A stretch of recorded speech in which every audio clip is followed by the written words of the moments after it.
All right, everyone. The state of Hawaii's government plans to confiscate firearms from medical pot patients. Now, the way they're going to do this, they sent out letters to people letting them know ahead of time, oh, we're going to take your guns.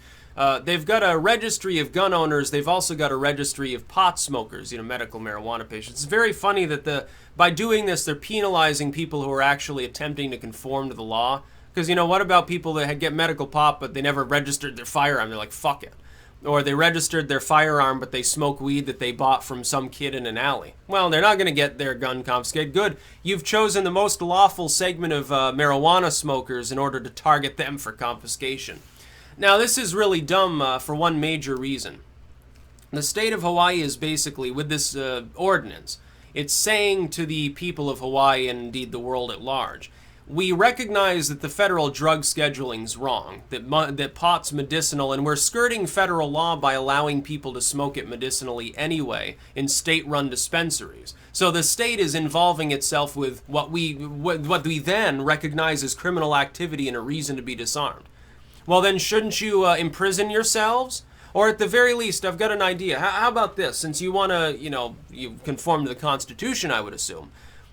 Because you're saying that these people won't get due process, and I'll get into that. Why don't you just jail them? Yeah. Oh, felony drug charges. Yeah, you smoked the medical devil's weed, so not only were you confiscating your guns, Granny, but, you're going to have to go to prison for 6 months.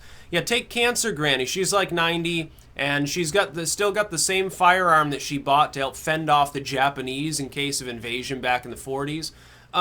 Throw her in prison because she's breaking the law. You're saying, well, you're breaking the law so you can't own a gun. Well, they're breaking the law and you know who's breaking the law because you got them on these fucking registries. Why don't you just throw them in a cell? Why don't you stop being cowards and do that?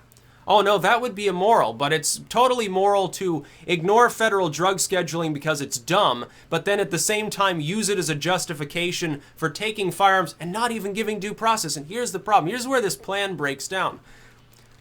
The government cannot unilaterally say we're disarming you without giving you a trial. But where does it say we're going to give you a trial? They're just saying, hey, the sheriff's going to show up, take your guns, just give them up. Not, hey, we're going to bring you to court and we'll have a summary trial. You can put on a defense, a public defendant, whatever, and then we're going to rescind your ability to own a firearm. We'll give you the Scarlet F or whatever they want to do. We'll tattoo a number on you like this is Auschwitz. It's probably what they would love to do to gun owners in some of these really blue states, by the way. No, we're just going to disarm you unilaterally. See, that's a huge problem. Also, if these people want guns, the other possibility is they just buy them illegally. They get them from somewhere else. Oh, no, I forgot to register that one. Oh, sorry. Or another thing they could do is when the police show up to confiscate the guns. Oh, yeah, I lost it in a tragic boating accident 10 years ago. Oh, yeah, when I was in California, it got stolen from my hotel room. I had it. It got stolen recently. I don't have it anymore. Meanwhile, it's actually buried, under the tomato plants or something. It's in a safe place. They won't find it. What are they supposed to do? Are they going to rip their home apart, searching for the gun that they suspect they might have? You're going to need a warrant for that. You're going to need a warrant to search the property. Not just, hey, we're going to barge in, we will find the gun. If we have to destroy your home in the process, it's okay. Because what if they're telling the truth? What if they really don't have it? You tear up their home looking for something that's not there. Oh man, you're going to get so many lawsuits. The problem is that you're not giving people their right to defend themselves at a fair public trial. Well, that's unconstitutional. The Constitution quite literally states that. They have a right to a trial before they are punished. That would be a punishment. The depriving of a right is a severe form of punishment. Sometimes it takes the form of the loss of the right to free movement. You get put in a cell. A fine, the loss of fiscal things. In this case, confiscation. But you haven't given them a trial. You haven't actually determined they're criminals. You're saying that because they're on a medical pot registry, they're committing a crime. We don't have a problem with you committing this crime so long as you're not armed while doing it for some reason. Makes a lot of sense. The Ninth Circuit comes out with a decision that prefaces this. It's perfectly reasonable to suggest that people who smoke pot might get violent and become criminally insane or something. Yeah, Cancer Granny who gets medical pot, she's really going to get real violent. That AIDS patient who can barely walk. The dude with glaucoma who can barely see. The person who can barely keep their food down if they don't smoke 10 pounds of weed before doing so. Because they get chronic nausea from cancer treatments, leukemia or something. Those are really violent, dangerous people. Yeah. No, it's a situation of the government trying to bully the weakest in society based on its legalistic bullshit registries. I wouldn't be surprised if this works and they don't get sued up the ass, which I hope they do. And people should, by the way, use jury nullification if this causes any altercations and anyone gets like injured or something, and then they get charged with a crime like, oh, you were obstructing us, disorderly conduct. You should find them not guilty. Use jury nullification, and hopefully that helps ameliorate the policy too. These people should sue. If the police actually attempt to confiscate their firearms, they should definitely they should cooperate, because otherwise they're going to get shot, especially in a blue state like Hawaii, where it's a big city police force in Honolulu. They have less of a care for your life maybe than some small town sheriff. Oh yeah, the deputy is also my sister. It's also my dog, but we get weird out here. What can I say? Yeah, you should definitely do that, but then you should sue. The next thing you should do is call a lawyer. In fact, you should probably, if you've gotten one of these letters, you probably already should have called a lawyer. You should probably have the lawyer there when they plan to come take your guns, so that the lawyer can be by your side at that time. Oh, that'd be great. You can record it too. It's legal to do that. I know a lot of times inner city police forces will beat you up if you try to record them, even if it's on your property sometimes.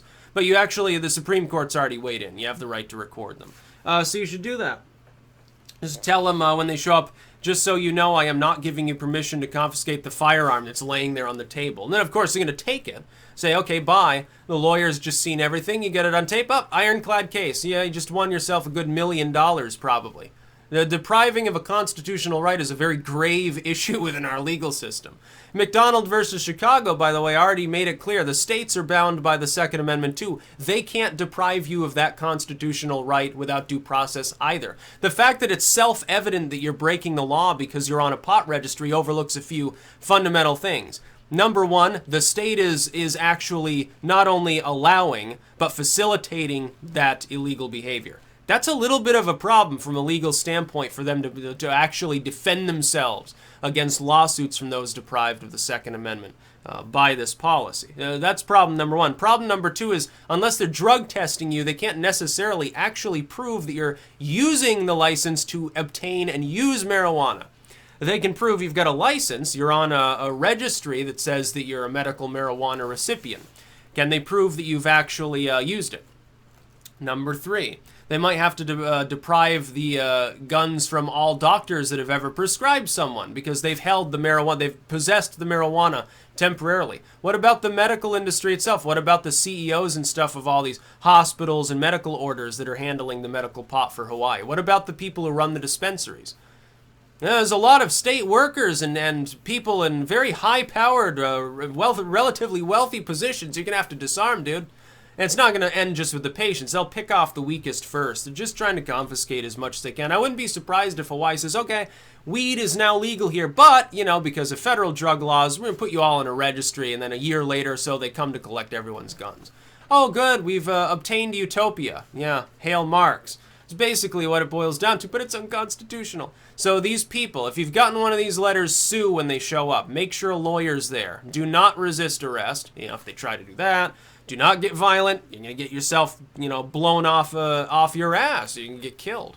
You should be very, very polite and cooperative, but make it clear. Consult with your lawyer. They'll tell you what to say in order to preface your case. Because the cops, they'll be very machine-like when they do this. They knock on the door, hey, gun removal squad. State of Hawaii has said it's okay if you break the law, but it's not okay if you break the law. Somehow this makes sense. It's so dumb. It couldn't be dumber. Use jury nullification, lawyer up, sue the state, get rid of this policy. At the very least, they'll have to get rid of one of the registries, because then they can't enforce it anymore. Oh, the records building for all the gun registries just burned down. They'd be more likely to get rid of the medical marijuana registry and just start giving it out like candy to people than to ever get rid of their gun registry. Because they're so anti-gun in the state of Hawaii. And people think this is a problem, especially it'd be even more of a problem. What happens if Cancer Granny opens fire when people try to come confiscate her firearms? Then little old Granny, of course, ends up with 30, 40 bullets, ending her miserable cancer-ridden existence. What optics are those going to be for the Honolulu police and the state government of Hawaii over this policy? You do realize the media is going to have a field day reporting on that. I know I would too. Oh, of course I'd be addressing that issue if it happens. You just watch. You're going to get yourself sued out of at least tens of millions, I would think. over this policy. That's about all. Peace out.